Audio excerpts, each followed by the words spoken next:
अहाँ सब गोटे के हम लक्ष्मी चौधरी प्रणाम करे छी और मैथिली भावना चैनल के तरफ से अहाँ सब मिथिलावासी के और सब गोटे के जे सब हमर चैनल सब्सक्राइब केने छथिन होली के बहुत बहुत हार्दिक शुभकामना।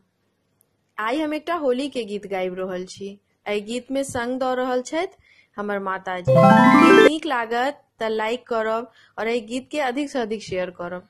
धन्यवाद। मिथिला में राम खेलत होली, मिथिला में राम खेलती होली, सिया संग में सिया संग होली, हाँ खेलब होली, सिया संग होली, हाँ खेलब होली, मिथिला में राम खेलती होली, मिथिला में किनका के पहिरन पियर पीताम्बर, किनका के पहिरन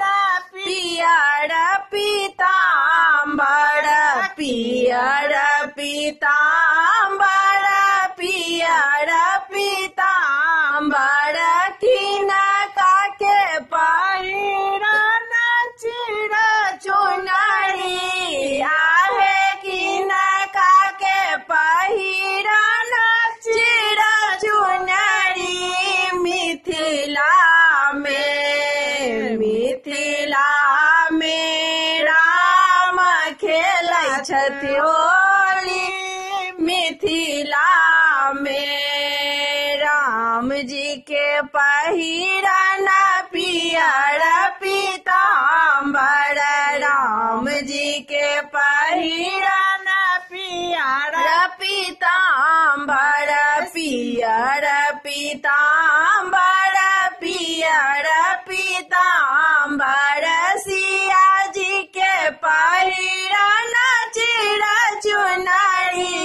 आहे सिया जी के पहिरन चिर चुनरी, मिथिला में राम खेलती होली, मिथिला में किनका के हाथ कनक पिचकारी, किनका के हाथ कनक पिचकारी, किनका के हाथ अबीर झोरी, आहे किनका के हाथ अबीर झोरी, मिथिले में राम खेलै छथि होली, मिथिले में राम खेलै छथि होली, मिथिले में राम जी के हाथ में कनक पिचकारी,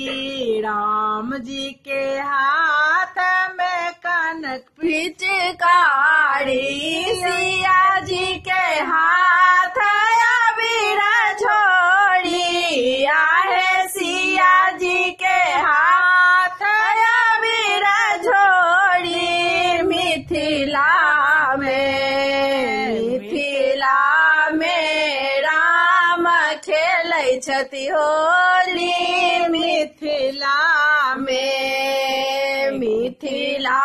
में राम खेलै छथि होली, सिया संग